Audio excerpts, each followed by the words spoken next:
Hi friends, எல்லோருக்கும் வணக்கம். நாம் இப்போ பார்க்குறது வந்து நாட்டுக்கோழி குஞ்சியை இங்குபேட்டரில் வச்சு பொறிக்க வச்சது தான். இன்றைக்கி 14 நாள் ஆகுது. அதுக்கான வளர்ச்சி ரொம்பவே இருக்குது. நம்ம இந்த நாட்டுக்கோழி குஞ்சு எந்த நோய் வராமல் பாதுகாக்கணும்னா அது இருக்கிற இடத்த வந்து எப்போவுமே நம்ம சுத்தமாக வச்சுருக்கணும். அதனால் நாங்கள் வந்து வாரத்துக்கு ஒரு முறையாவது அந்த இடத்த வந்து நீட்டாக சுத்தமாக க்ளீன் பண்ணி புதுசாக மரத்தூளெல்லாம் போட்டு அப்படி விடுவோம். அது இல்லாமல் இந்த குஞ்சுகள் வந்து நிறையவே தண்ணி குடிக்கும். அதனால் நாங்கள் டெய்லி தண்ணி வந்து 3 டைம் வந்து அந்த பாத்திரத்தை க்ளீன் பண்ணி தண்ணி 3 டைம் வைப்போம். தண்ணி நல்லாவே குடிக்கும் அந்த கோழி குஞ்சுகள்லாம். அது இல்லாமல் இது நல்லா ஆரோக்கியமாக இருக்கணும்னு நல்ல கம்பெனி ஃபுட்டு தான் வாங்கி கொடுப்போம். அதனால் அதுக்கான வளர்ச்சிகளும் ரொம்ப அதிகமாகவே இருக்குது.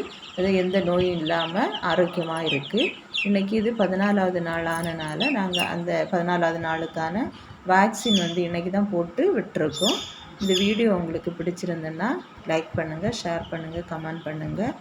ப்ளீஸ் எங்கள் சேனலை வந்து சப்ஸ்கிரைப் பண்ணாதவங்க சப்ஸ்கிரைப் பண்ணுங்கள். தேங்க்ஸ் ஃபார் வாட்சிங்.